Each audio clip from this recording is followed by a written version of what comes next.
So one of the biggest problems I see with producing music is actually finishing music. My name's Adam, I'm from AM Music. I've written music for TV. One thing about that is it's kind of a volume game, so you have to get good at finishing lots of tracks to go to a brief. So finishing tracks is obviously hugely important. So I'm going to share with you 5 of my tips that I use regularly to help me finish more music. Stop trying to expect perfection from yourself. No track will ever be perfect because you will constantly grow, and so you will get better. And you might think, oh, this track I just made is amazing, it's so good, it's the best I can do, and that's perfect. What happens in a year's time when you've learned a load more different skills, that's no longer going to be perfect. This idea or this notion of perfection just doesn't exist, and if you can free yourself from the pressure that puts on yourself to write perfect music, I bet you'll start finishing more music. My favourite quote on this, and I've said it before, is Leonardo da Vinci's: "Art is never finished, it is only abandoned." And I don't mean you shouldn't aim to do the best you can. I think this is all you can do. It's the best you can. But then don't torture yourself because it's not as good as X, Y, Z. It will get there over time, but you just have to finish the track. You gain a lot of skill just from finishing a track, even if it's not perfect to your ears. If it's the best you can do at that time, then that is the shape perfection is currently taking.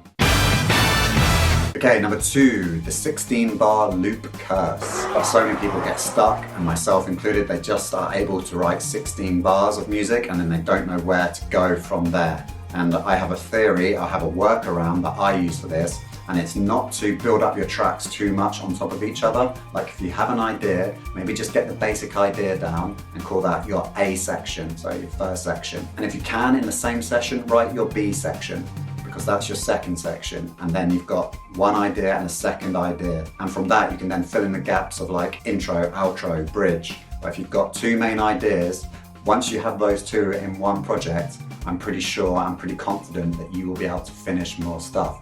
So rather than get one idea and make it sound full, like building up all the drums, the percussion, the vocals, the backing vocals, like getting everything done in this 16-bar loop, I'd say don't do that. Just get enough for it to be an idea and move immediately onto the second contrasting idea, if you like. And by doing it that way, I find that you've already got pretty much a track in those 2 sections. But when you've got one thing built up all the way, ready to go, I find it a lot harder to write that second section. So try this, try sketching out more of the track first before building up the track.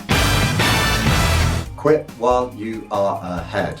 What? Okay, so I know that sounds counterintuitive as well, but I got this from reading about Ernest Hemingway's writing process, and I'm like really fascinated with creativity as a whole. I'll read or I'll look at other creatives in different fields and see what their approach was. My point being that you can get a lot from other arts, not just from writing music. So this one, Ernest Hemingway, he says that he would never try and use up all of his creativity in one session. He would leave a little fuel, a little creative fuel in the gas tank for the next morning. So rather than be exasperated, rather than be fed up by the time you finished, you've used up everything you have on this song. Instead, if you've got a good vibe going, you're pretty happy with it, call it a day. Like say, okay, I've got this, and then that leaves some creativity in the tank for tomorrow. And you're not fed up with your song as well, you still got the desire to add to it.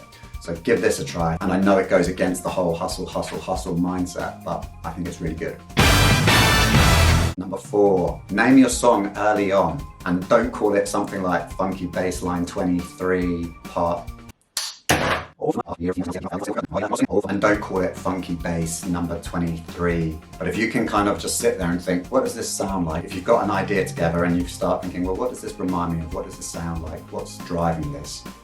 Then if you can put that into the title and save that as the song name, I find that subconsciously your brain starts looking for other connections that relate back to that title, so that your music overall, that track, then becomes a lot more cohesive and it's easier to find those connections. It's like got a mood.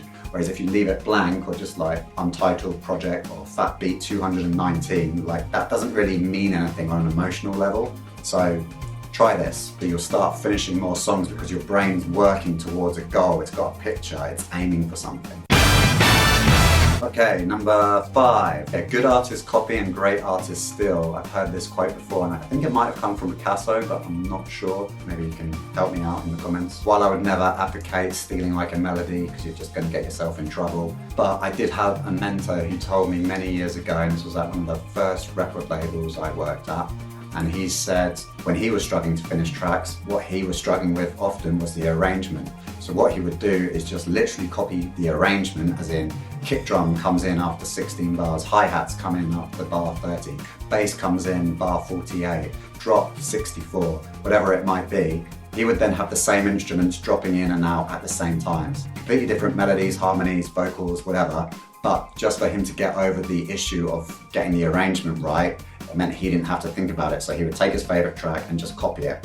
And this is something I did at the start as well. When I was making more drum and bass music, I also struggled with this kind of arrangement. So what I did was like studied maybe 20 of my favorite track, and I would literally write out, okay, the kick drum comes in 16 bars in, I hear high pass filtering happening at bar 32, and at bar 65 the drop happens, and I would write this down, and I started seeing the patterns. I was like, oh, well, this always happens here and this always happens here, and that clarified in my mind, it crystallized how arrangements work. And they're different for different genres, whether it's like a more pop song or a rock song, you've got verse, chorus, bridge, chorus kind of structure, or if it's like electronic music, it's more going to be like build, drop, more kind of arrangement thing. And each genre kind of has its own kind of styles, rough arrangements that happen. So what I'm saying is, feel free to use inspiration and copy ideas from other artists, other songs that you like, if it helps you finish more songs. But I'm really not saying copy their melody. So that was 5 of my favorite tips for finishing more music. I hope this helps.